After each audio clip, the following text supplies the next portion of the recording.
Welcome to the Jazz Notes podcast. I'm Ben Anderson. I'm Chandler Holt. A very happy Monday to everybody out there. We are recording this on March 16th. There is less than a month left in the NBA season. What do the Jazz have, 14 games left? Yes, 14. 14 games left. It's going to come and go very quickly, and then Jazz fans are going to have to sit and wait until the lottery, which is going to be the next big move. But when we will get to this, it seemed like a good week for the Jazz's lottery hopes, even though I know it didn't start out that way and some Jazz fans were concerned. We will address all of that. Also talk about some news and notes, some new players now on the Utah Jazz since we last spoke. And then we will get to your mailbag questions. As always, find us on social media at Ben's Hoops and at Holt Sports. Read us at KSLSports.com, though technically now it's sports.ksl.com, part of our move to a bigger kind of one-team KSL approach, which is cool. It's actually better for us. Yeah. You may notice, if you can just go to KSLSports.com. That doesn't change at all. If you Google Jazz stuff, you'll probably see us higher on Google now. That was one of the advantages. Yeah. That's good for us. Maybe good for you if that's what you're looking for. Yeah. So appreciate everybody who has read us. And honestly, the KSL Sports thing's been cool. It's been a real push for, I've been in here since 2019. I can't believe it's been 7 years already. But, it's been a major undertaking. So appreciate our bosses who have invested in it and really believed in it and given us both opportunities because the podcast is fun to do. And this is not a farewell. We're actually just kind of hitting our stride. Yes. I think we're actually about to take a huge upswing as well. And it's a good time because the Jazz, I think, are on a pathway to being a pretty good basketball team in the not too distant future. But what they do over the next 14 games and in the lottery will play a part in that. But let's get quickly to the news and notes. Okay, do you want to start with the news and notes or do you want to get into the last week and then end with... Yeah, we can do that because they got a couple of 10-day guys. And we can start with that. All right. Okay, so I believe since we last talked, both Anderson Garcia... Bez and Bang, are those the two new guys or is there someone else? That's the two. Those are the two new guys since we last talked last Monday. Yes. Okay. And they both made their NBA debuts. It was kind of a big deal for Anderson Garcia. He also got his first NBA start in the Jazz's most recent game. Played 43 minutes. 43 minutes against the Sacramento Kings. And he led the team in rebounding, actually, last game, 11 boards. That's his thing. Yeah, that's his thing, absolutely. Sort of a kind of like a Josh Hart kind of player almost. Absolutely. That's a good comp. You kind of think like Dennis Rodman or something, but he's not a forward. He's a guard. He's absolutely a guard, but was not afraid to get in there and scrap. Since we last recorded, the Jazz went 1-3. Yes. They lost to the Golden State Warriors, or they beat the Golden State Warriors, and had some Jazz fans in a bit of a tizzy. It was the apocalypse on Jazz Twitter. Yeah, it was. Some Jazz fan having won 2 out of 3. People thought, oh no, this team's going to forget where they are in the standings and just start winning a bunch of games, and got some angry tweets because you and I had told fans, just like, relax, like the Jazz are going to do what they have to lose enough games, and then they lose 3 straight. And look, if we had gone back, I suspect if we went back and listened to our podcast last Monday, you and I both probably said 1-3. Yes. And that's where they were. Yeah. And you beat Golden State, you find a way to lose to Sacramento, and that's exactly what happened. It took giving Kyle Filipowski some rest on the injury report to do that, but ultimately got done. But with that said, I think the Sacramento game was, for the Jazz fans that like to look at the reverse standings and they're all about the lottery odds, I think it was maybe the best game of the year because you lose to a team who you're in that same realm with, and then also you have some big games. Cody Williams, Bryce Sensabaugh, and Isaiah Collier, they combined, I think, for like 69-70% of the Jazz's total points, which is awesome. But specifically, Cody Williams with a career night and blew his career high out of the water. Prior to this, his career high from earlier in the year was 19 points. In fact, it was the last game. Yes. Right? I think he scored 19 to set his career high on, what would that have been, Friday night? Yes. And then had 34, 7-7. I don't buy into these big scoring nights this late in the season. Sacramento's not trying. The Jazz aren't particularly trying either. And again, it goes back to the big conversation about Bam scoring 83 points and people saying, like, oh, that's inauthentic. It's like, I don't know if people realize how many 20-point per game scorers every night are inauthentic. Like, you get 100 possessions. Somebody's going to score. Yeah. So somebody is inauthentically going to score 20. It doesn't make them Shai Gilgeous-Alexander. Yes. Nor is Cody Williams suddenly the Jazz's best player because he scored 34, 7-7, which, box score-wise, PER-wise, one of the best nights the Jazz have had so far this year. Yeah. Somebody has to do it. Somebody has to produce, and these guys are all really good at basketball. They're going to get there. It's quote-unquote inauthentic. I think what's inauthentic is how many people can actually do what Cody did last night, including Cody Williams, who the argument after last season was, is this the worst player in the NBA? And I think both of our argument was no, certainly not. Is he the most miscast player in the NBA at the moment? Yes, because the Jazz hung him out there to dry. Yeah. And you know what? Good for Cody. He didn't let that beat him down to avoid being able to have these types of nights, because these nights do matter in this grand scheme of things, where executives notice and say, well, it might be worth giving it a second chance too. I remember him having this big night. And it's probably good for Cody to start to realize, like, hey, I know what my skill set is. I know where I've traditionally scored, but I can actually, get to this spot. Because last night, as much as Will Hardy has talked about Cody's improvement being mostly like, well, he's really attacking the rim. No dunks last night. It was a tip in, was his only close basket. Otherwise, a lot of jump shots and the hit some threes. And, to stop talking too much is like, still the most important thing for Cody is to hit threes. That's still his ticket to sticking in the NBA, and going 3 of 7 last night's a good start. And I will say, there are two types of players in the NBA.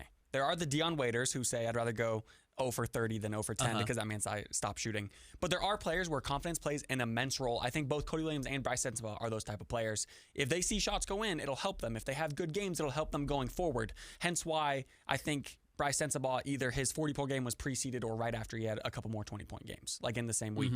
I think those things matter. And I think this is going to matter a lot for Cody Williams going forward. Now, I don't think he's going to average 20 points a game to close out the season, but having a game like this, I think that sort of shows him like, I can do this. Not to assume that he didn't think that before, but the proof is in the pudding. And I think this will be big for Cody Williams. And I said this yesterday, both because of his two-way ability and also what he could look like when he adds more weight and just getting deeper into his career.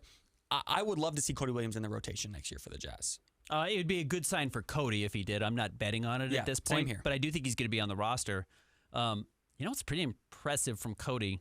Of his last 6 games, 3 have come with 7 assists. He's had 3 games of 7 assists in his last 6 outings, period. Like, I can guarantee you the only other players on the Jazz that have done that in a stretch like that are Isaiah, Keontae, and Nurk, because Nurk had back-to-back triple-doubles. But, I'm sure Cody's the only player who's had 7 assists over a 6-game stretch 3 times. And one of the other games, he had 5.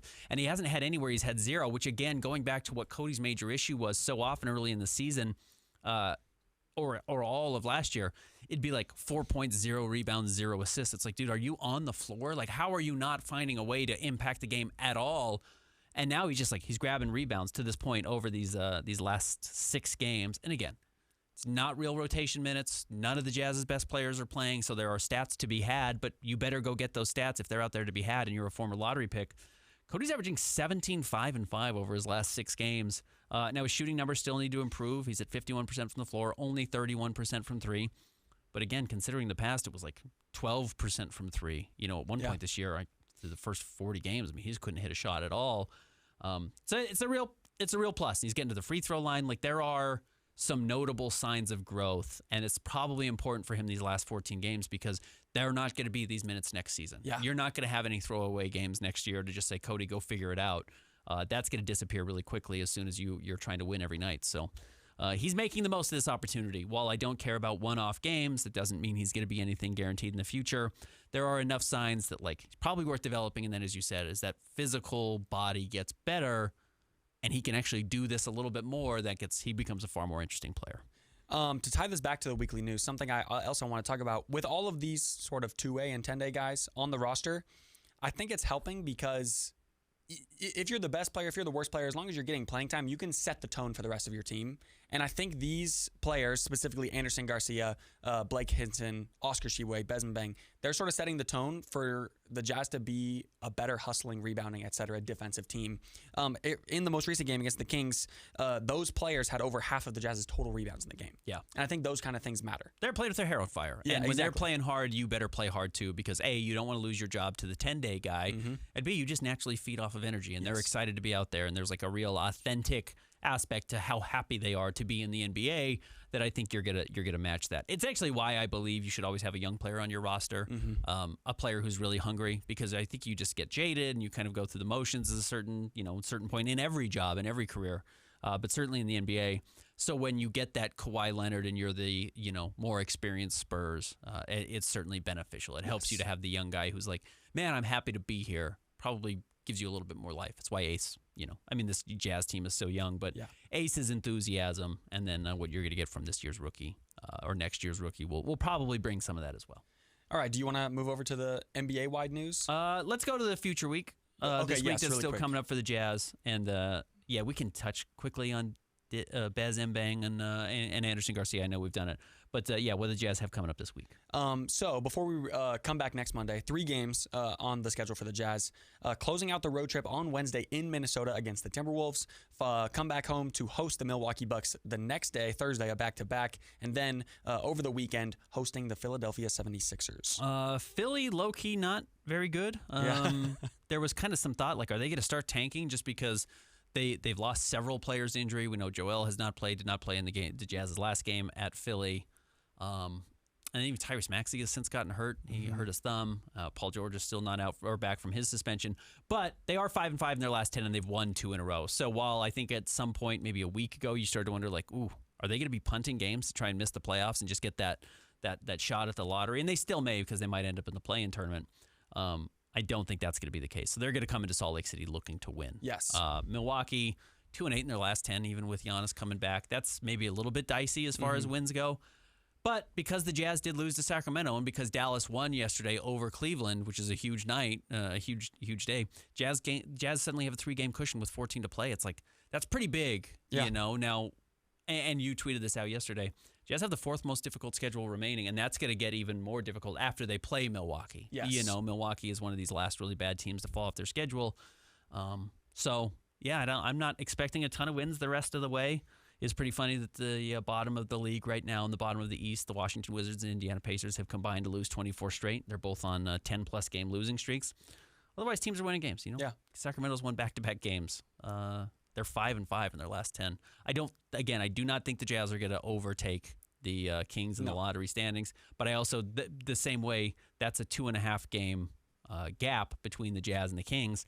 Jazz are 2 back of New Orleans and 3 back of Dallas. Like, right now, it's probably more likely that they get passed by Sacramento than it does they pass New Orleans or Dallas, and I'm still not betting on it. But Jazz are going to be fine. Jazz are going to put themselves in a spot to be very, very likely to hold on to their draft pick. If we want to widen the scope a bit, looking at the sort of final, 25 days of the season? Yeah. The only game, looking at it here, that I'm, say, 60% plus confident the Jazz will win is when you host the Wizards, and that's in about a week and a half. Yeah. Other than that, like, yeah, you have, like we said, Milwaukee come to town, and then you play New Orleans late in the season, but that game's in New Orleans. Like, maybe those games are 50-50s, but yeah, it'll be interesting. And I do think we were right in the Jazz will fall 20 to 23 wins, and you're not going to pass any of the teams below you. Yeah, that's the nice thing. You've got all these teams now. You know, Dallas is sitting at 23 wins. Like, that's probably what I would max the Jazz out at, unless they get to the last game of the season and everyone's at 25 and they can just win the last game. Or, you know, they go in this Memphis game at home on April 10th and they just say, we can't hurt our standings because we think we're going to lose to the Lakers or whatever they think they're going to do. And they say, we can just win this. Yeah. That is where they get to 24. I don't think it's happening, though. You know, again, 14 games left. We'll just go over the schedule. This is what matters. Unfortunately, this is what matters for the Jazz the rest of the way. At Minnesota on Wednesday, as we mentioned, home against Milwaukee, home against Philly, home against Toronto. Toronto just beat Detroit. They had been falling apart, but they seem to be putting it together a little bit. Home against Washington. That's the one you just mentioned. And then this is where the schedule really gets tough and why I'm not sure the Jazz are going to win another game. At Denver, at Phoenix, home against Cleveland, home against Denver, at Houston, at OKC, at New Orleans, home against Memphis, at the Lakers. Like, in that stretch, I would say home against Memphis over those last 10 is probably the only win. Yeah. And unless, again, the Lakers aren't playing for anything. But you look across the league, and even, like, I think earlier in the season, we looked at that April 5th game on the road at OKC and thought, well, OKC's going to have the West wrapped up. It's like San Antonio's saying, no, you will not. Yeah. And Detroit's saying, no, you will not. So they're probably going to have to win these games. And, you know, Oklahoma City maybe at one point would have thought of booting that game so the Jazz would hurt their lottery odds and maybe it would go to OKC. I don't think they're going to have that luxury. No. And looking at between the Washington game and the New Orleans game, that's like almost a guaranteed 6-game losing streak in my mind. Yeah, you go Denver, Phoenix, Cleveland, Denver, Houston, OKC. Yeah. And honestly, you're going to lose on the road at the Pelicans. Yeah. Third to last game of the season. True. So the diciest games, as you mentioned, Washington at home, probably Memphis at home the second to last night of the season, home against Milwaukee. And then it's like, yeah, home against Toronto, home against Philly, just because the Jazz can win any home game. But if they're not playing anybody, and, you know, I don't think we're going to see Keontae George for the rest of the season. We didn't talk about Keontae's injury yet. True. That hamstring, I think, was serious. Yes, I think he really hurt himself. So that's a major bummer for the Jazz because he had all this momentum. On the flip side, you got to hold on to your draft pick. Yeah. And, they said they'd re-examine him in 2 weeks. I was surprised they even said 2 weeks. Yeah. Or at least that was the report that came out from Tim Bontemps. Seeing him in the locker room after the game, I was like, oh, we're not going to see him again this year. Yeah. He was struggling to put his shoe on. Like, he was hurt. Yeah. So Hamstrings are finicky. And also, it was like, after it happened, it was like on the jump or on the landing, I don't remember which, he instantly grabbed it, just went straight to the locker room. He was holding it before he landed. Yeah. Like, as he took off, he hurt it. Yeah. So, I don't think we're going to see him a whole lot. And then you're not going to see Isaiah every game because clearly you're not going to see Flip every game. Yes. So the Jazz will find a way to do this over the last 14 games of the season. And as we mentioned, I identified maybe 4 quote-unquote winnable games. Milwaukee, Philly, Toronto, Washington, Memphis. Those are 5 home games. And winnable doesn't mean they will win them. Yeah. And they probably have the cushion to be able to win 3 of them if you want. Yeah. It's like, that's pretty good. That's a pretty good spot to be in.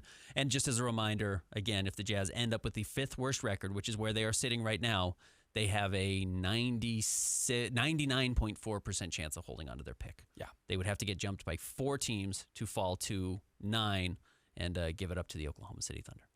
Probably not going to happen. Yeah. And they would have like a 42% chance of jumping into the top 4, which we will get more into the draft as we get closer, but that's where you want to be in this year's draft. There's a bunch of good players. You just get really guard heavy after 4, and the Jazz have a decent guard in Keontae George. Yeah. So, all right. Last thing in the first half, let's move on to some NBA-wide news that came down this morning, and also we can directly relate it because it has league-wide implications and implications for every single team in the NBA. Shams Charania reported that the NBA will vote on expansion at the Board of Governors meeting this month. It's March 24th, I believe. However, it's not. That meeting is sort of a formality, is what he said, and it's just the league needs permission from each team to go look at bids from both Seattle and Las Vegas. So it doesn't mean it's going to happen. It's just getting permission to look at the money coming in if it were to happen. And, of course, if expansion does happen, and he also reported those 2 teams would be coming in the 28-29 season if everything is approved in this sort of process. So, first of all, the first thing is either Memphis or Minnesota would be expected to move to the East, and it is expected that Minnesota would be the one because they're sort of close to that, like Pacers, Detroit sort of area right there. So they would just move into that division. Of course, the biggest thing directly impacting the Jazz would be the expansion draft. And again, because this is a ever-changing landscape in the NBA, things could be changed, and I probably will be changed to sort of fit what is happening with the cap space and everything that is changed in the NBA over recent years. But it stands out right now, existing teams can protect up to 8 players. Players eligible to be protected can't be on expiring contracts or restricted free agents. Right. Teams must expose at least 1 player. So if you go into the offseason of the expansion draft, you only have 8 players on your roster. You can't protect all of them. Right. You don't get to, job the system that way. You have to make yourself vulnerable somehow. Yeah. And then teams may not lose more than 1 player in the expansion draft. So say it is Seattle and Vegas. Vegas takes Utah's blank player in the 3rd round. No more Utah Jazz players can be selected. Correct. So do you want to do who would be protected on the current roster? We could try and do this quickly. Yeah.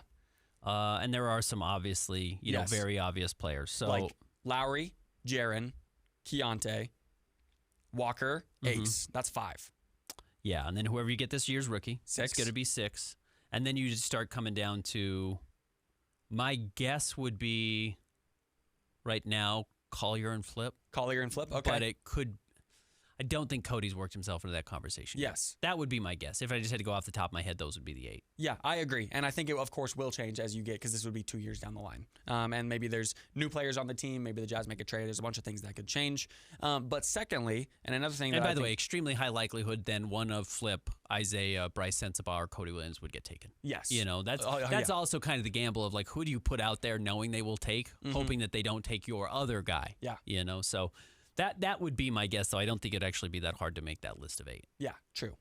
The other thing that would directly impact the Jazz in an NBA expansion scenario would be the new NBA conferences and specifically the divisions. I saw this sort of division map floating around, and I wanted to get your take on it. Okay. So for the Northwest Division, it would be the Seattle Sonics, if that's what their name would be, the Trailblazers, and then Northern California, the Kings and the Warriors. Okay. In the Pacific Division... So we're doing 4 team divisions. Yes. Okay.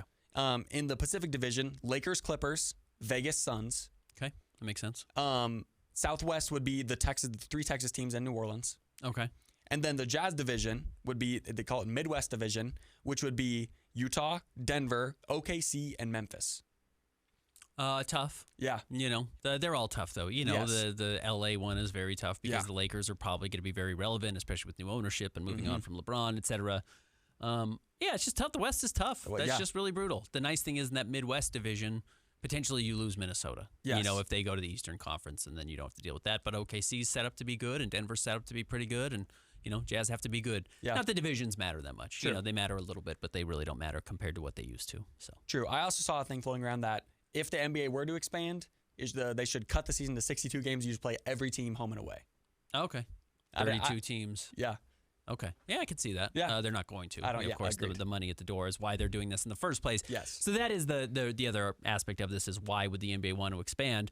The teams would cost between $7 and $10 billion in expansion. So let's say on average it's $18 million. Well, $18 million gets divvied up between 30 teams and handed out. It's like $800 million per owner. Over $500 million to every owner. Yeah. And that's not given to the players. There's no shares, just straight into the owners' pockets. And then that, adding Seattle and Vegas, ups the value of your league. So next time you go and negotiate your TV deals, the revenue is way higher because you have a major metropolis in Vegas and Seattle. Yeah. So and just one of the most ambitious growing markets we have when it comes to sports in Vegas. So you got to be there. Everyone's trying to get there, and they do seem to support their teams, whatever the team support looks like. But Vegas has done well, and the Raiders are going to be fine, and the A's will probably be okay. So yeah, you want to get there. So it would make everybody a lot richer.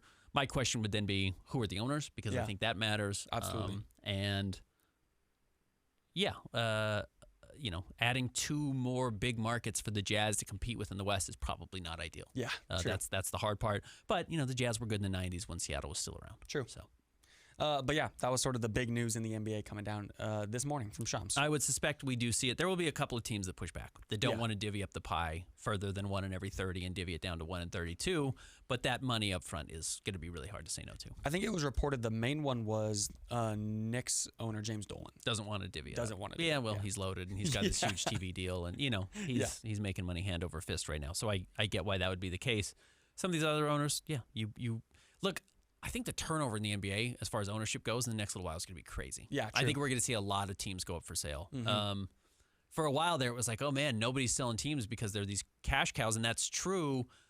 Owners always stay ahead of that. Generally, a lot of people say, oh man, well, I bought it for whatever, and I can cash out at $6 billion right now or $7 billion. Like, I'm not sure this market's ever going to stay this high. And there are probably some people, I know Mark Cuban has teased it, that like, this might be a little bit of a bubble, this TV bubble specifically with the NBA, but maybe sports in general isn't going to last very long. But that's why your franchise cost is so inflated at the moment.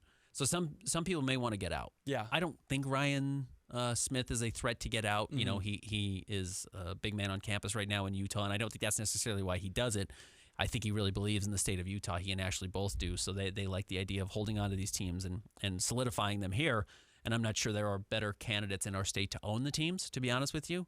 So having that, plus the idea that a Major League Baseball team definitely seems like it is coming whenever, we don't know, but it seems like it's really picking up momentum that Utah will be a spot that MLB expands into. You want to own a team in competition with that. Yeah. You don't want to give that up. So it's a good spot to be in for the Jazz. At least you have a team. Yeah, At least you're not at risk of losing your team. And adding to that, I think, again, if it's like 500 to 750 million just into the pocket of the owners with these expansion fees, like I also think, like talking about Ryan Smith and staying in Utah, like I think that money helps him more than like Steve Ballmer, for example. You know what I mean? Yeah, for sure. So yeah, the richest people, I mean, they're not going to say no to $800 million. It's a fortune, but when you have $150 billion, an extra $800 million doesn't matter that much. When you have $2 billion, that's a third of your net worth. So it really helps up. Yeah. All right. I think it's going to happen. Yeah, I agree. And then we'll have to get into the expansion talks. But the truth is, they probably announce expansion, and then it's probably 2 years out from happening. Yes. Like it's probably 2028, 29 at the soonest. Would be my guess. Yeah, because there's a bunch of steps to go through. And expansion draft, I don't think would happen. It would be like one of the steps added to the offseason before. Correct. Before the NBA draft. You do it. Yeah, I'm not sure how they would do that.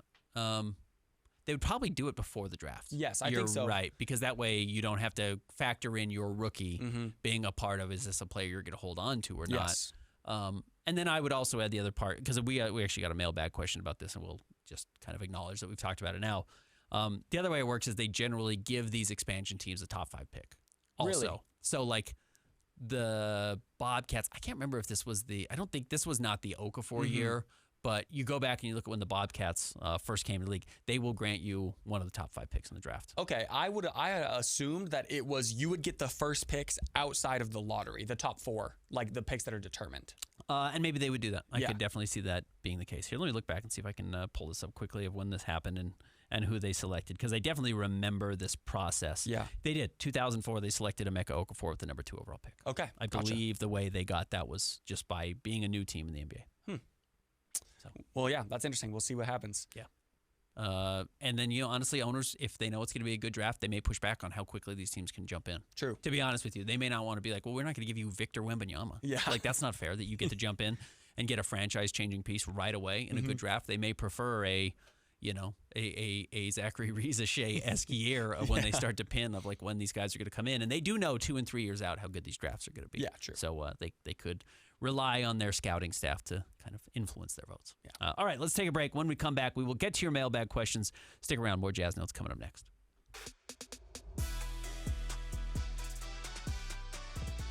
Welcome back to the Jazz Notes podcast. Ben Anderson, Chandler Holt. All right, it is time for the mailbag. As I've always said, you can find us wherever on social media, DMs, Blue Sky, Twitter, Instagram. And because of that, sometimes I do lose them because I have them coming at me from all angles now. So I'm trying to make sure through the week as they come that I respond to them. And so sometimes what I'll do, just specifically like on Instagram, I won't respond to your DM.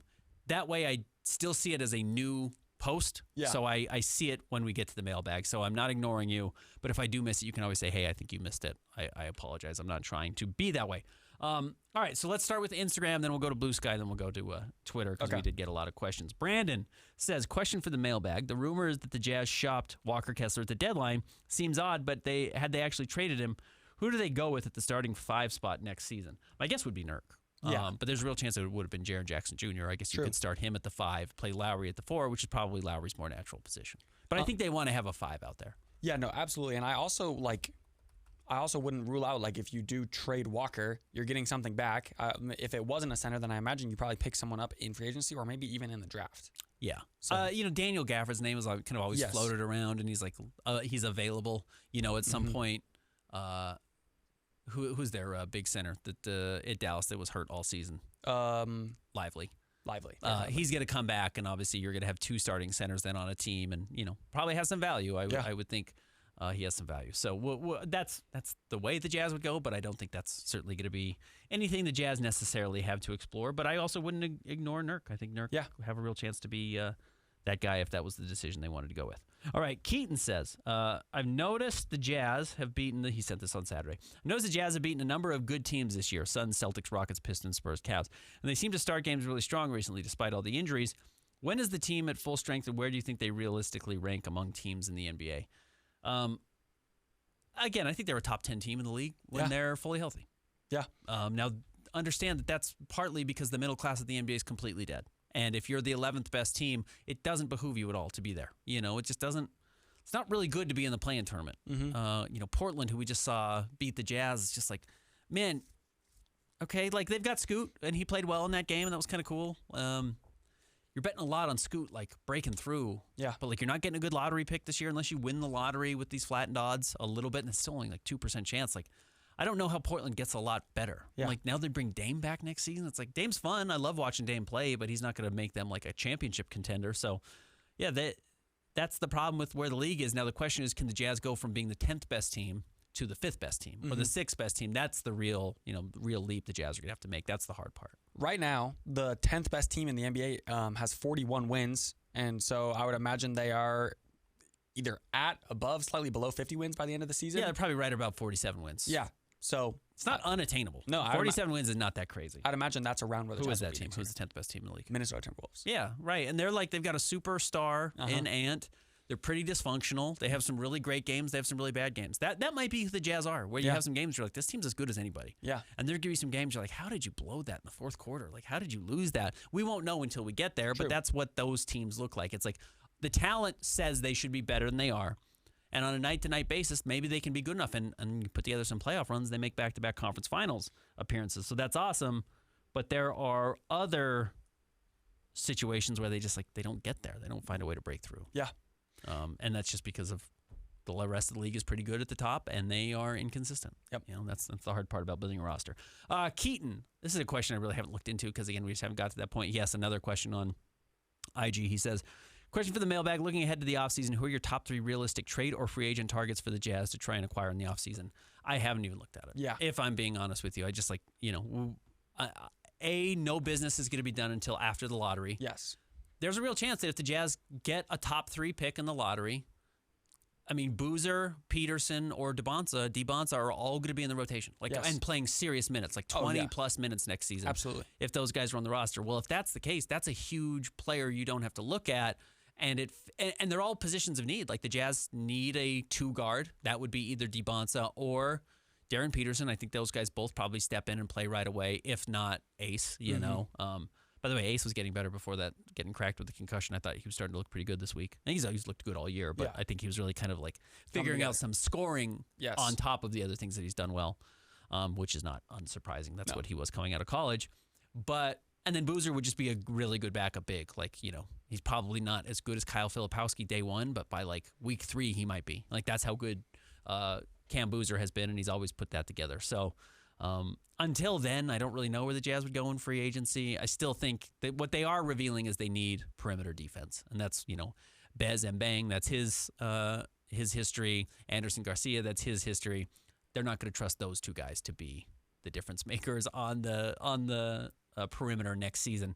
So I would go in that direction, trying to find some good perimeter defensive players. Yes. That's what they will go look for. Agreed. Who's available, I don't know. Yeah. But we will get into that. I promise we will attack more of that throughout the offseason. I'm not quite ready to get that far ahead of myself.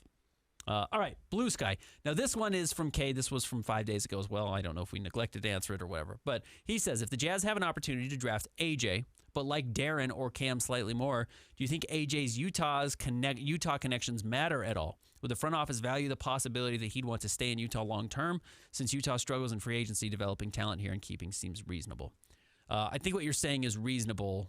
I just think where I would take it apart a little bit is that AJ's just as good as those guys. Yes. I don't think the Jazz are going to be AJ's a step below. He's not. No. He's just really good. Yeah. AJ's really, really a great player. All of these guys are great players. In fact, of those, Darren does seem to be the least productive so far in college. I mean, he is by far the least productive in college, and he's still a great player. So, no, I don't know. I don't envy the Jazz. If they end up with the number 1 overall pick and like Darren Peterson more than AJ, that's a really tough decision to make, considering Ryan Smith's ties and the Jazz's ties and Danny Ainge's ties and Austin Ainge played for the team. I mean, Austin has stronger ties to BYU than Danny does. Yeah. But certainly more recently, I should say. I mean, Danny's one of maybe the greatest player they've ever had, but that's a really tough spot to be in.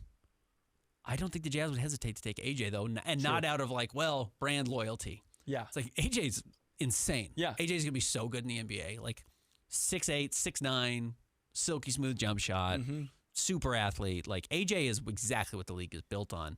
It kind of looks weird that he's playing at BYU. I almost wonder if that has hurt him, just because we still are not quite associating that brand with superstar NBA talent, versus had he gone and done this at Texas, would have been dude, number 1 pick, no question about it. And here's the thing. It's not and only talking about college, not how the NBA career played out. This is not like a Anthony Bennett situation. If anyone gets the number 1 pick and they take AJ, it'll be okay.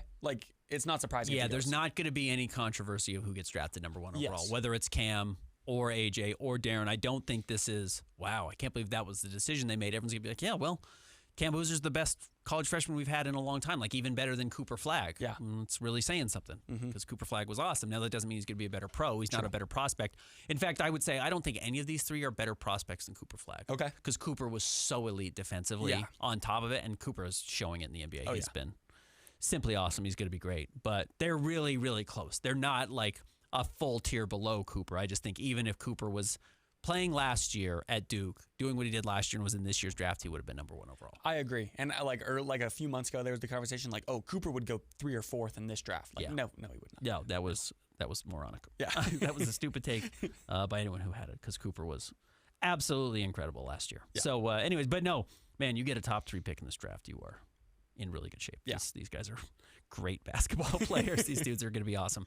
So, yeah, it's fun if you're a Jazz fan. This would be fun. And if you win the lottery or move into the top 2 or 3, I mean, you want to have the number 1 overall pick. Yes. I would understand why you would want to have the number 2 pick. Yes. Like, in all honesty, like, you go make that choice and we'll just take whoever's next. Like, we like all of them. Let us have the second choice. That way we don't have to be the team that made the first choice, because there's a real chance that either 2 or 3 is better than those guys. Yeah. But they'd all fit, man. You imagine if Darren Peterson does end up being as good as Anthony Edwards, it's like, add Anthony Edwards to the Jazz right now, and that's a pretty good basketball team. Like, that's kind of the hope. Yeah. Is he's that good.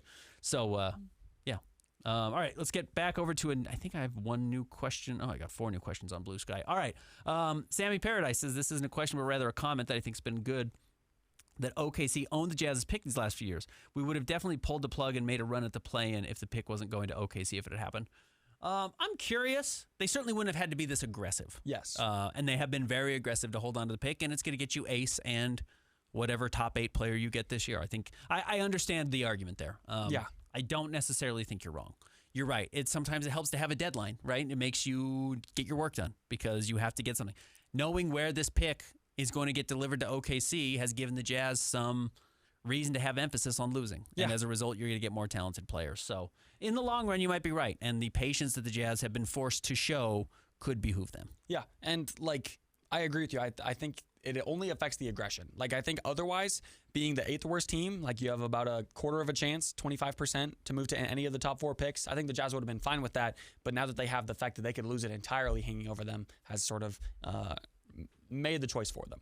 No question about it. And if you do end up with a high pick, it's like, this is going to be one of the most consequential years the Jazz have ever had. I mean, it's certainly possible. Nice Joe Green. Given Cody's career average is 7 points per game, is his 34-point explosion more impressive than Bam's 83 on a career average of 16? No, it is not. No. A lot of guys score 30 randomly.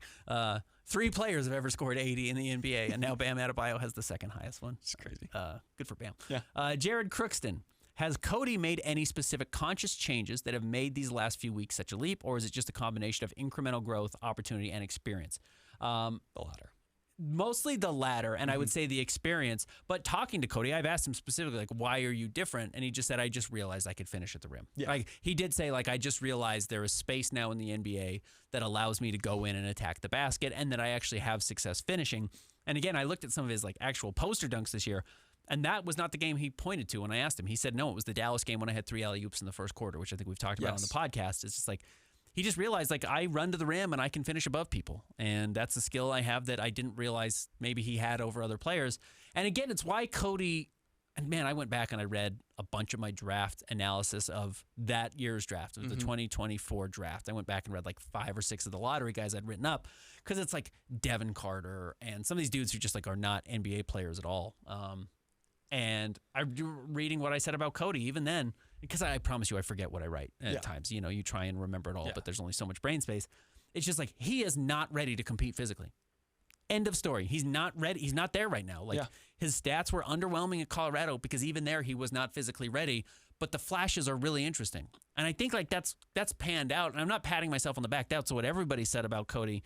But why I bring it up is like, it's important to remember that this was always going to be a 2 or 3 year process, because his body was so far away. And now you're getting to the point where he's realizing, even with his limited physical tools today, he has some advantages over players. It's why you draft 6'8" and 6'9" guys with huge wingspans. And if he does come back next season at 215, 10 or whatever, 20 pounds heavier than he is this season, all of a sudden you've got a guy. Yeah. You might have a guy who can really compete physically and do some interesting things. And adding into that, part of the reason why, again, yes, I do think the 30-point game was a lot of just opportunity. And it's like, down the stretch, I think I tweeted this out, he had every single point in the final 6 minutes was scored or assisted by Cody. Like, they were just getting him the ball. Yeah. But I was also seeing a lot of things from him yesterday that I haven't really seen before. Like, yesterday he did a Nash dribbled under the rim, and then turned around and hit like an elbow fadeaway jumper. Yeah. Like, that's not stuff we've really seen from Cody before. No, that is what has been interesting over his last 2 weeks, really. And we kind of talked about his last 6 games, is like, getting this one dribble pull up, which was not a part of his game early in the season. Yeah. He was like, no, I've got to be a catch and shoot player. He's actually not that good as a catch and shoot player. I haven't pulled up his numbers, but like I can see his raw stats overall. But like he seems to be able to get into a rhythm a little bit of being like, well, I'm going to dribble into 14 feet. Like he had I can't remember if it was the Portland game or whatever. Like he had kind of a tough fadeaway, and I was like, oh, I've never seen Cody do that before. Like he is starting to play with it a little bit more in a good way. And yeah, again, it's like he was interesting. He was a really intriguing player in college. He had a really rough rookie season. He wasn't great in the first half of the year. He's made obvious improvement. And I guess as what is he, 21 years old now? I'm not sure I would pull the emergency brake on it. And the nice thing is you don't have to play him a lot next season. True. Like if you only have to give him another limited opportunity and let him be the 10th guy, and then maybe he jumps up to the 9th guy, which by the way, we always said you have to have a 9th best guy on your roster. And maybe that's who Cody is.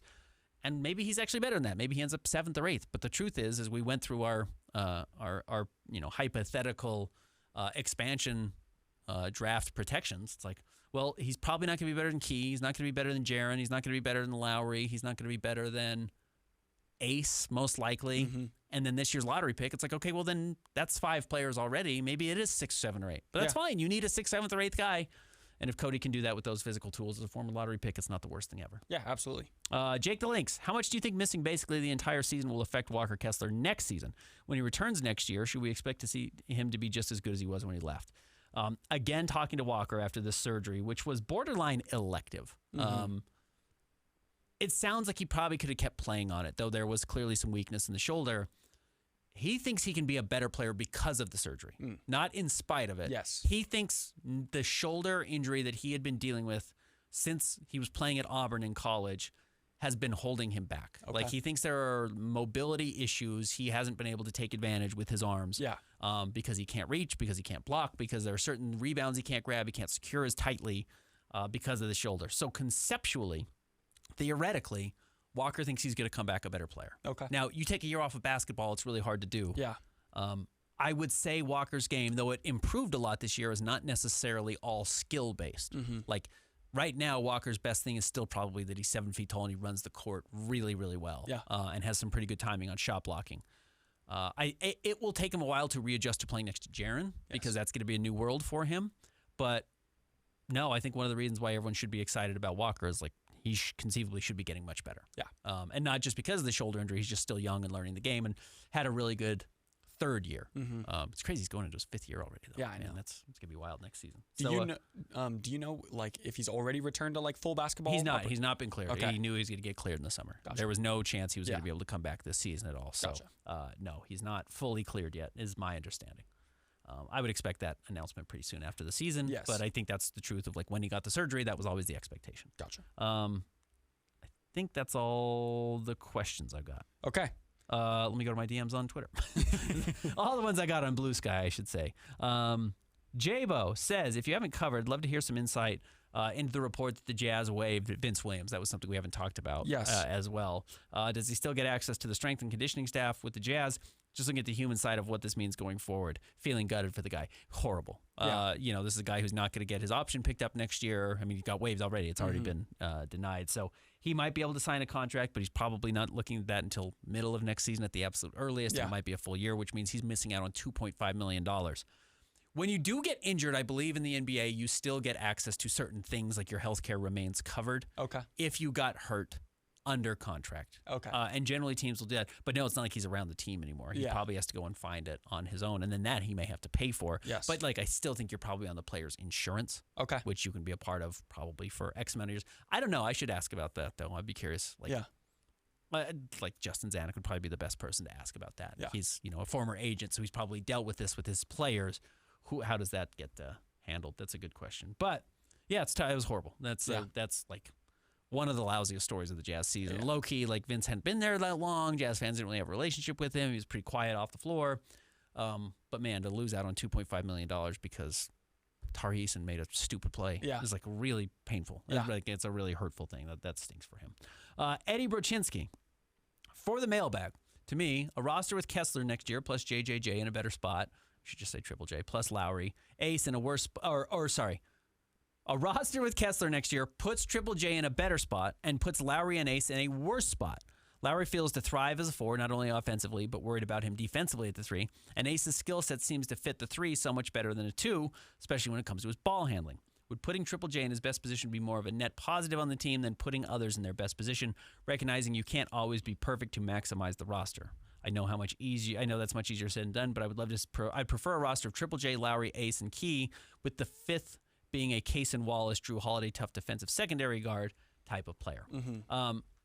The nice thing is you can get that rotation on the floor. So, like, if the Jazz next season wanted to close a game with Triple J at the 5 and Lowry at the floor and Ace at the 3 and whoever at the 2 and Key, they can do that. Yeah. Those guys, in fact, I think you will see probably 15 to 20 minutes of that a night with Triple J playing backup center. And maybe it's 10 to 15. Yeah. But I think he will play quite a few minutes there. That's what I was about to say too. Is the jumbo like starting lineup that we've talked about? Like that lineup only probably plays 20 of the 48 minutes like on the court together. Yeah, if that. So yeah, at most. Yeah, You're probably talking about 15 minutes a night with foul trouble on average. I will say though, like Lowry is excited about the opportunity, which is interesting, especially defensively. He's like, good luck. Good luck with having Triple J and Walker back there. Like, you could attack the rim with those guys. Like, that actually makes my life really easy because I'm actually 7 feet tall and I can close out on you. And even if I close out, we have guys who can come and help. Yeah. So, Lowry, while I'm with you, I think he's more of a 4 than a 5. Doesn't seem daunted by the opportunity. And the Jazz have a chance to be huge, which maybe that ends up being your biggest advantage. Like, one of the things that probably hasn't been talked about enough with the Nuggets trading Michael Porter Jr. to the Nets, it's like Michael Porter Jr. is 6'10". Yeah. I like the trade for the Nuggets in the first place, and like Cam Johnson's just not that big. That's the problem. He's good. He's big. He's not Michael Porter Jr. big. And there is a weird difference between some guys with similar measurements. It's almost like when you go outside and you're like, I thought it was 55 degrees, and like there's a warm 55 and a cold 55. You know that feeling of like, why is the sun so hot on this 55 day? And some days it's just like, oh man, it's freezing outside. There is like a different type of 6'8" or 6'10" guy. And like Ace, for example, is the big side. Yeah. It's like, I don't know what you're actually listed at. I looked at your measurements. They don't make any sense to me because you're just huge. You're just a huge person. And there are some guys that are like, he's a legit 6'7". And I'm like, why do you feel 6'4" to me? Yeah. And it's not just like rebounding. It's not just like the obvious measurement stats.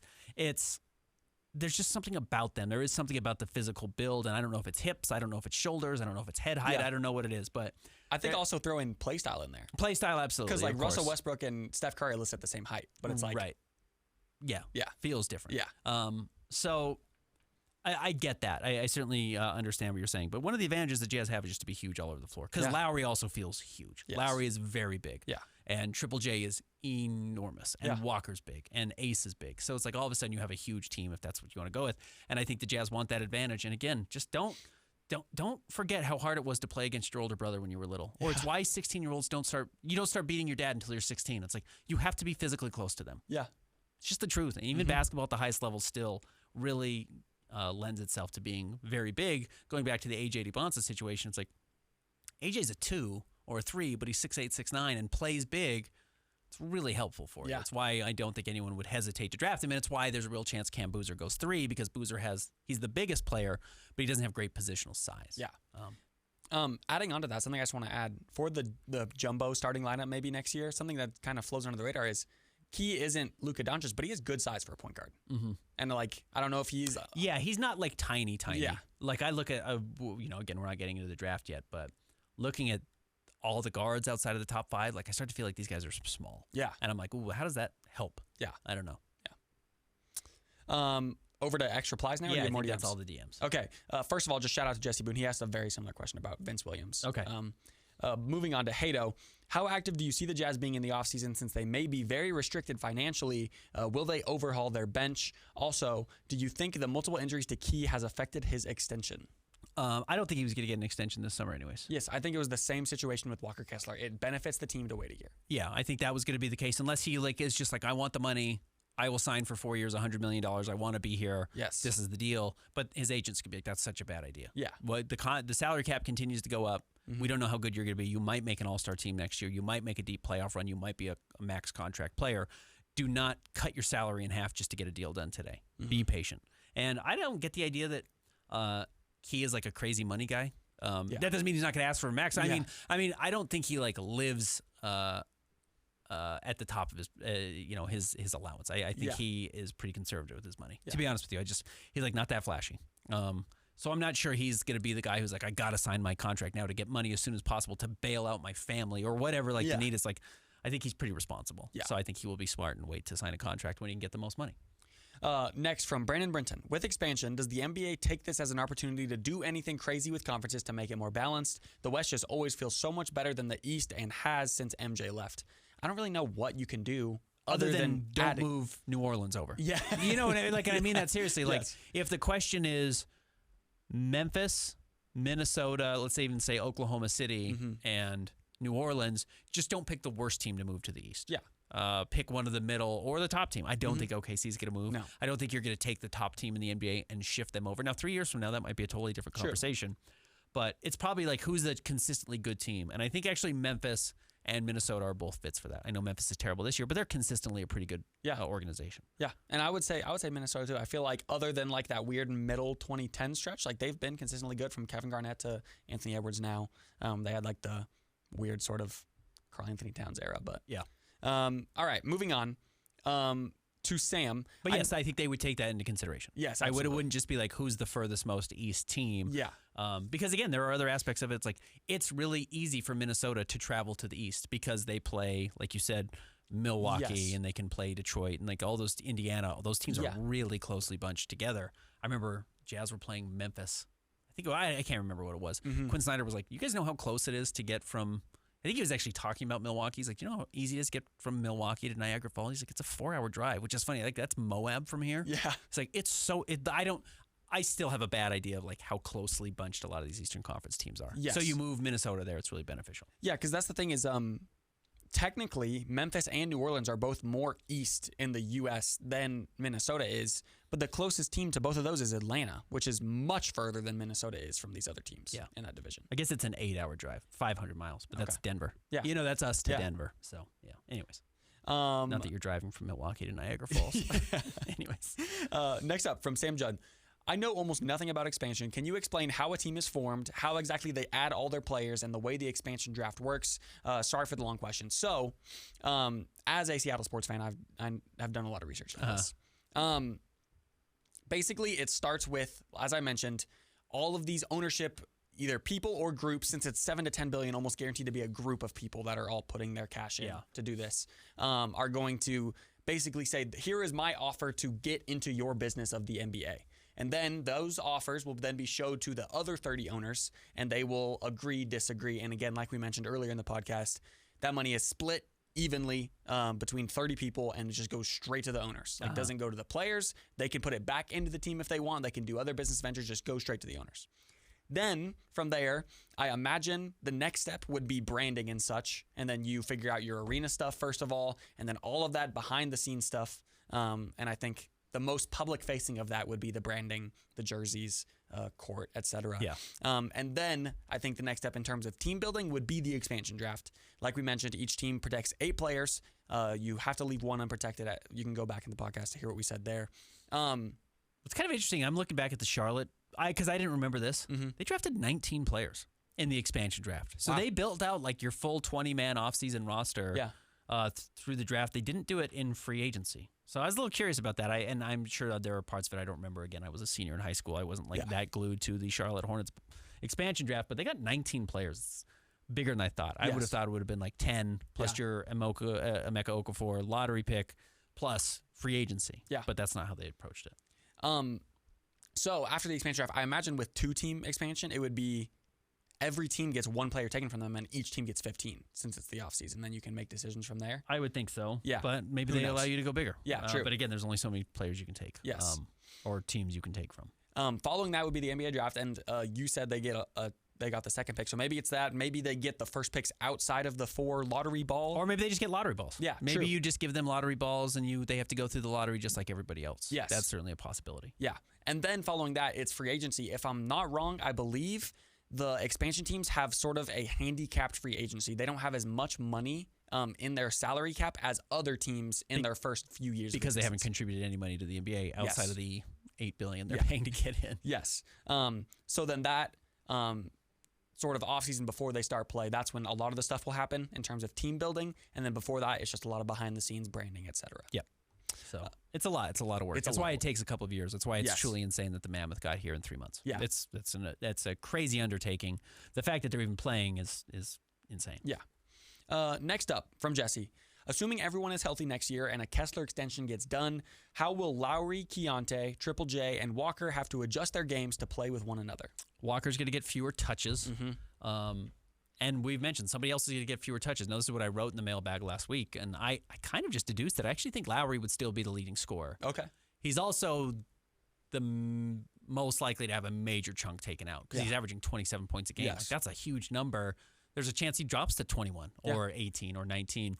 I do just think, though, that because he is so talented, Key would probably take a little bit of a step back. And Jaren, as good as Jaren is, and he led the Jazz in 2 of his 3 games that he played in scoring, he's never been the leading scorer on a team. Even this year, he was not the leading scorer on Memphis, despite being their best player. He's traditionally been 2, and he's dropped as far as 4. So I just kind of think naturally when you see that many coaches who have made that decision to not make him the primary, probably means he's not a primary. Yeah. You as much as, coaches make mistakes, they know what they're doing. Coaches know what they're doing, and Will Hardy would probably come to the same conclusion that Tuomas Isolo or J.B. Bickerstaff or who's their coach that Memphis had forever in between, Taylor Jenkins, those guys all came to the conclusion that, Jaren's probably not a number 1 guy. Yeah. So the Jazz would probably do that same thing. And then it's like, well, you're going to promote Keontae? It's possible. Yeah. Keontae, again, the pathway is guards go from 18 to 23 to 28. That's the pathway that Keontae's on right now. And it could happen.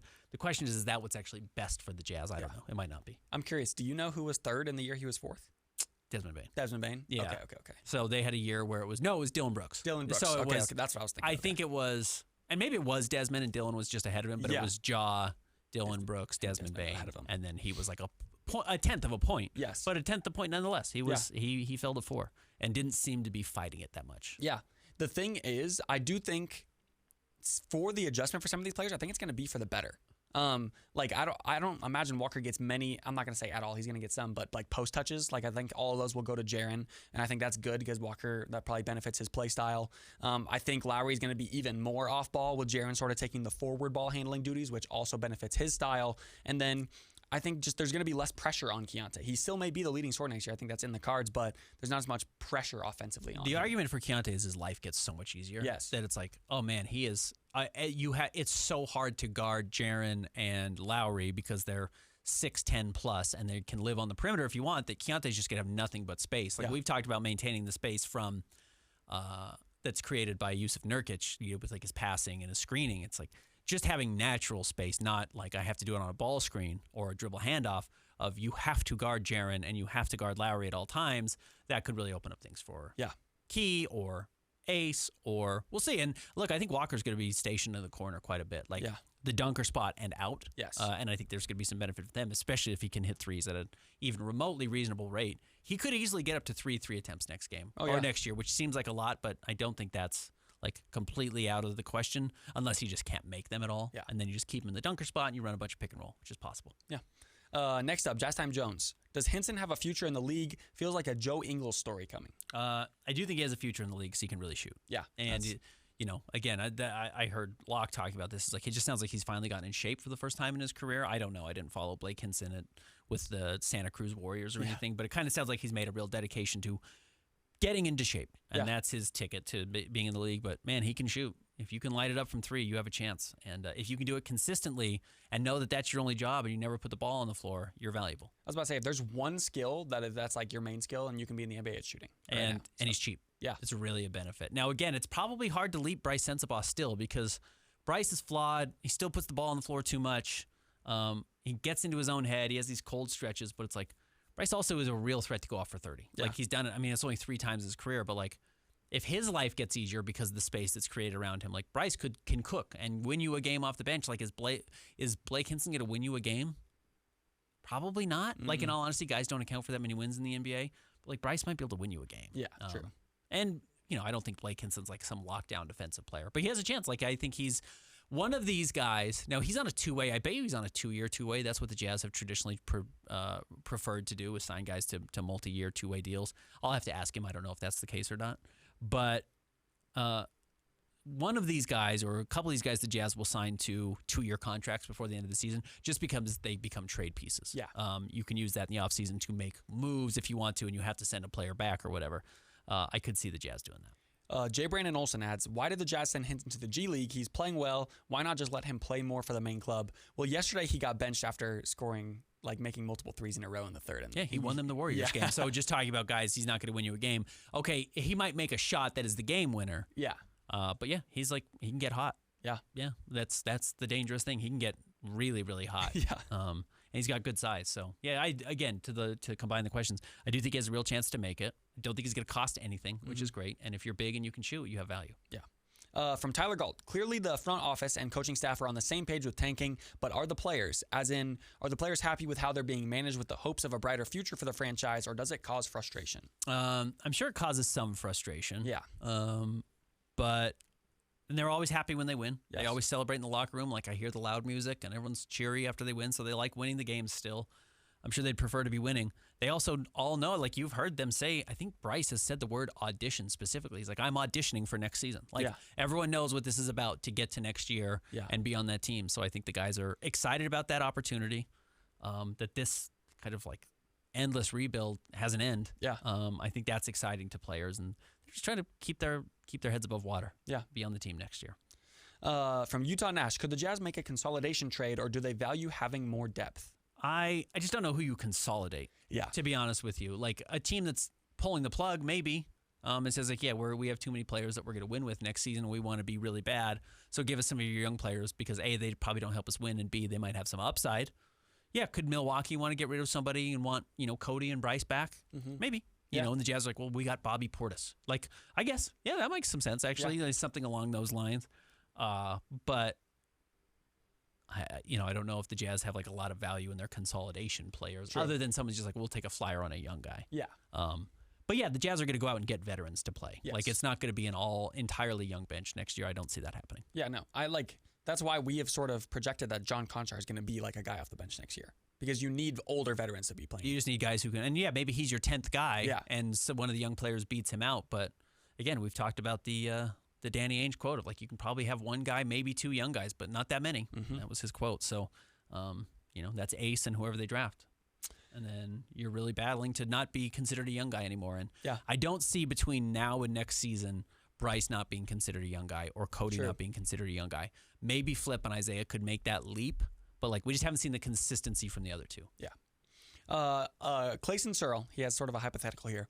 I think Austin is trying to replicate what Danny did in Boston. Lowry is Paul Pierce. Keontae is Rajon Rondo. Jaren is Kevin Garnett.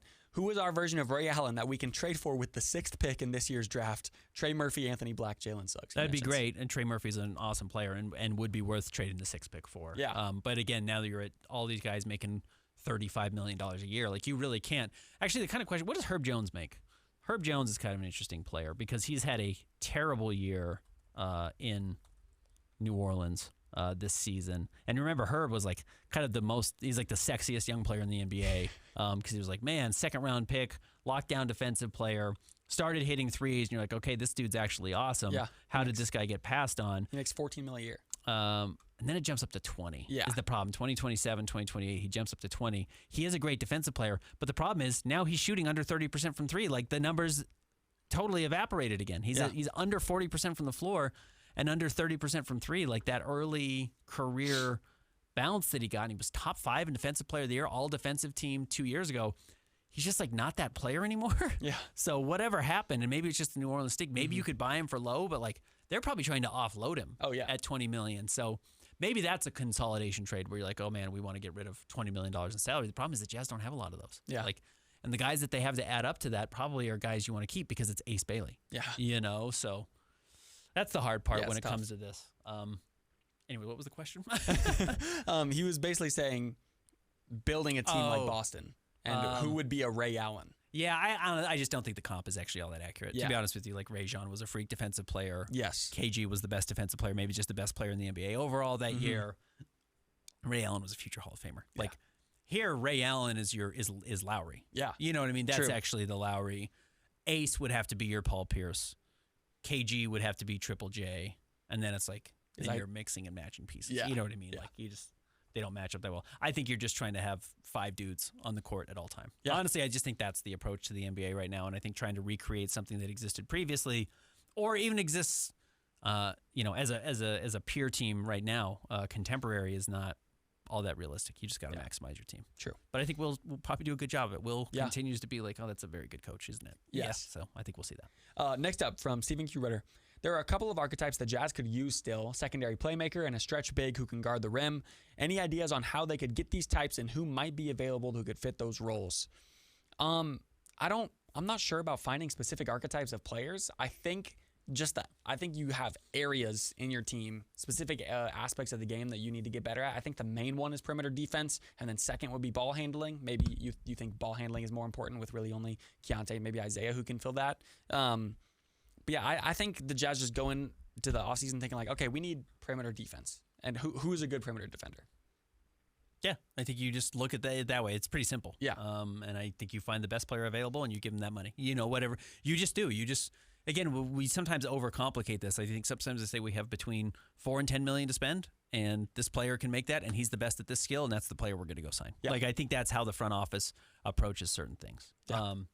What is now that I brought up Bobby Portis' name, just kind of interesting. What does he make?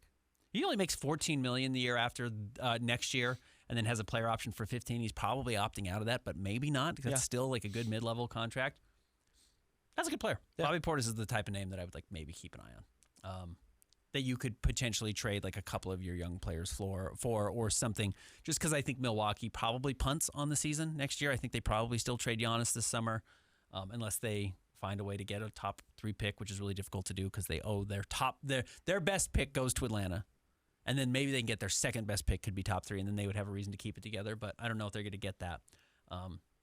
Bobby Portis, he's just been around forever, but he has a championship experience, and man, he's shooting 46% from 3 this year. Crazy. Like it's. Still? Yeah. On 3.5 attempts a game on that lousy roster. And just like is an intense dude. Yeah. So yeah. Anyways, keep an eye on that. Yeah. How are you going to get a big that shoots threes and protects the rim? Like, you're not. No. You have one in Jaren. Yeah. That's great. And maybe Walker turns into that a little bit, but no, that's the archetype everybody wants. That's the quote unquote unicorn. Yeah. That's what the unicorn is. Let me take it back to last year. You should have drafted Maxime right now. Yeah. Yeah, right. Yeah. I told you. He's fine. He's been fine this year. From Connor Morris, is dropping past another team in the lottery like Sacramento a possibility? 2 whole games still feels like a lot at this point. You're right. However, it is possible. Speaking of possible, the Jazz are not eliminated from postseason contention yet. Yeah, right. They are the worst team in the league not eliminated. But to be noted, like we mentioned, the Jazz have the 4th toughest strength of schedule. Sacramento's at 24th. So they have it's a lot. It's a big gap. Easiest? Sacramento still has to play Boston or Brooklyn twice. Like that could be 2 wins because Brooklyn is really tanking. Yeah. New Orleans, they're not going to beat New Orleans. Portland and the Warriors twice. Yeah. So it's not a lot of like very, very winnable games, I would say. And every team's going to do what they have to a win. Their funny thing is DeMar likes to play. Yeah. DeMar wants to play these games and is a threat to go off for 40 against these terrible teams, like he did last night against the Jazz. So that's the danger here. Here is Sacramento's remaining schedule, since we're talking about it, and they're the only team that remains like somewhat realistic that could happen, I guess, because they're 5-5 in their last 10. Yeah. Spurs at home, that's a loss. Yep.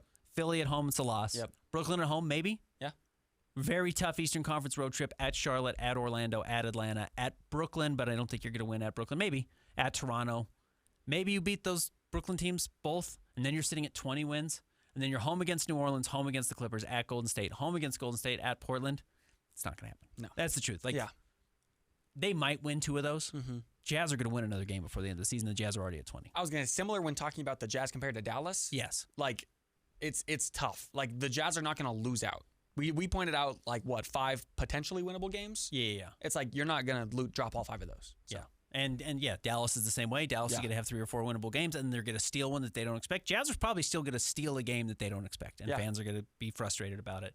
And Sacramento probably will as well. But if everyone factors in a win that you're not expecting before the end of the year, and then the 2 or 3 you are expecting, everybody moves up appropriately, and nobody gets lapped. Another one from Connor Morris. When is the latest the Jazz need to make decisions on Cody, Bryce, Kyle, and Isaiah? What are the chances all 4 of them are still here next season?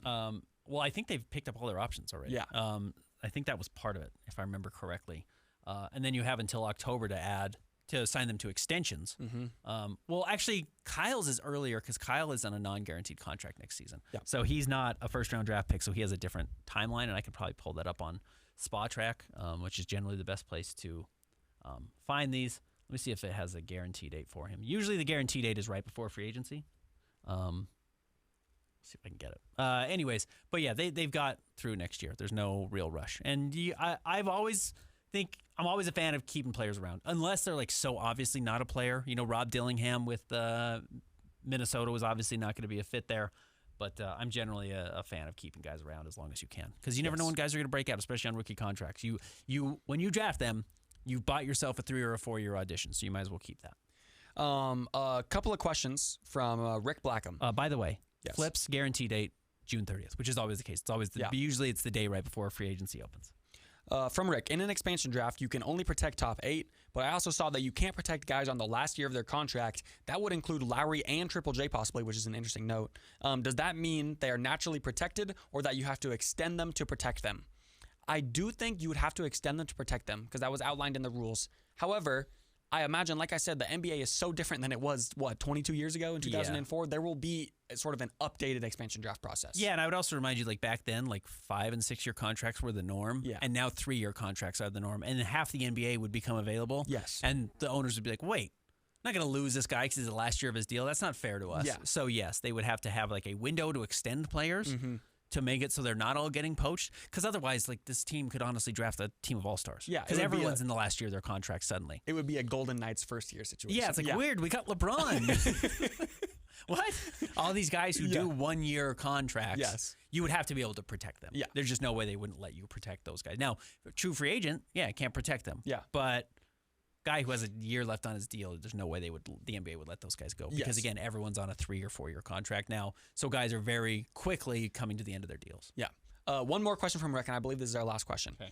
If the Jazz don't land in the top 5, AJ, Darren Peterson, Cam Boozer, Caleb Wilson, and Nate Ahmed are my top 5. Do the Jazz trade down or out? And if they trade out, what player or kind of player would fit the bill? Someone young and on a rookie scale, or a vet on a good deal? Possible candidates? Maybe. And again, I don't really know what this looks like, because like finding someone young rookie scale who you're trading for the 6th pick, and if it's someone who's going to help the Jazz, that other team probably wouldn't want to trade them. So I don't know about potential candidates, but again, I think it's just like, okay, we didn't get where we wanted to in the draft.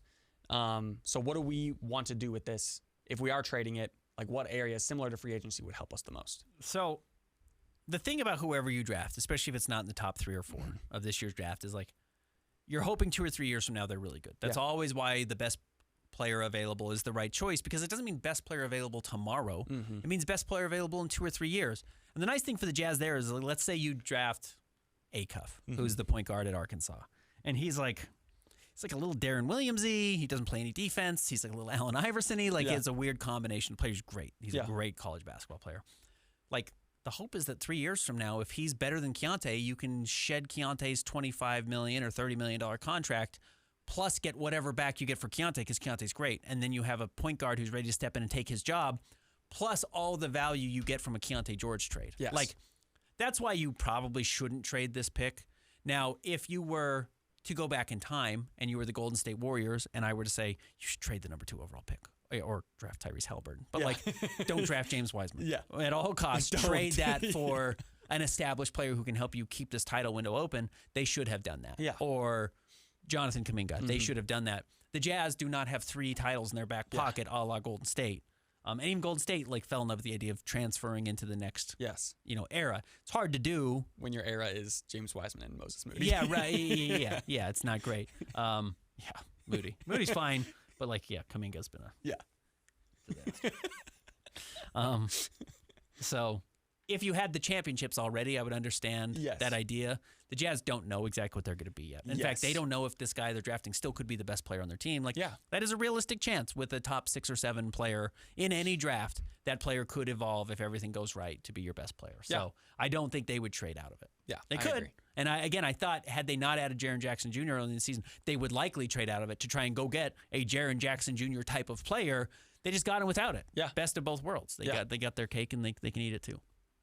I think the fact that you don't know what your team is going to look like next year, and here's the thing too, with your team being mostly young, like Lowry is entering his prime and he's the oldest player, or maybe just like at the end of his prime.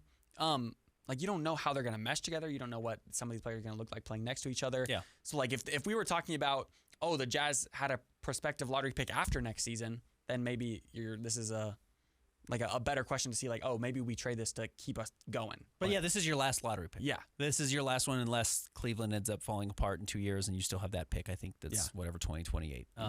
So there's some value there and still some, I think, swaps there. Yeah. Like the Jazz it's kind of funny. The Jazz, there's an argument now, they made the finals in back-to-back years in the 90s, but like there's a real argument that the Jazz are exiting this rebuild with a higher potential than they ever have as far as building a team. Yeah. Now having John and Carl was A+. They ended up being future Hall of Famers, and it was pretty obvious early on that they were going to be good players once they got on the court together regularly.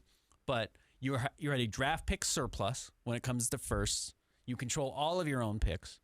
You're going to have 3 top 10 picks on your roster if you include Cody Williams, plus Ace and whoever you draft this year, assuming you hold on to the pick. Like, it's a really advantageous spot to be in. The Jazz have never been that stacked as a roster. True. Now, do they actually get anywhere with it? A lot of teams have had, I can't believe they have all these tools. The Golden State Warriors. Yes. And it didn't do anything for them. Yeah. So you've got to make sure you take advantage of it, and you've got to hit on some of these picks. But, man, you get a top 3 pick this year, and you're like, this is the best setup the Jazz have been in certainly 30 years. Yeah. And that's a 40% chance that that's the case. That's pretty crazy. All right, I think that's it for today. I think that's all we got. All right, long episode again. Appreciate everyone listening. Sorry, a little all over the place as always, but should be back with you on. Actually, I won't be back with you on Thursday because we are doing NCAA tournament coverage, and I will be on remote, so there will not be a podcast on Thursday, barring major breaking news. Yeah. But we'll be back with you coming up next Monday. Did we make predictions for the week? I don't think we did. I don't think we did. What's going to happen? 3 games. Just to revisit that, in Minnesota on Wednesday, host Milwaukee on Thursday, host Philadelphia on Saturday. 1-2, 0-3. I think the Jazz are in 0-3 territory. I think they're buckling down. Yes. I think the storm is coming for Jazz fans in these last. Again, they know they have to get to that Denver game on March 27th without picking up a lot of wins, and maybe they win one before then, but they're going to circle that Wizards game and be like, that's going to be a win. Yeah. They're probably going to win that game. So you probably don't want to pick up another one before that because that just doesn't give you a whole lot of cushion. Now, if Dallas goes on a win streak, maybe they do. Yeah. Maybe they don't really care. My prediction for the rest of the season, you win in Washington, you win in Memphis second game before the end of the season. That's it. At home against Memphis. Yeah. I still think they get to 23 wins. Okay. So, yeah. Third one somewhere else. 20. Yeah, somewhere wherever else. But yeah, that's probably right. Man, we have to go back early. I think I said 23 early. I'm going to pat myself on the back if that ends up being right. Because for a while there, it didn't look like that would be the case. Yeah. All right. Yeah, we'll be back with you next Monday. Find us on social media, Ben's Hoops and Holt Sports. Read us at sports.ksl.com or kslsports.com. We'll talk to you next week.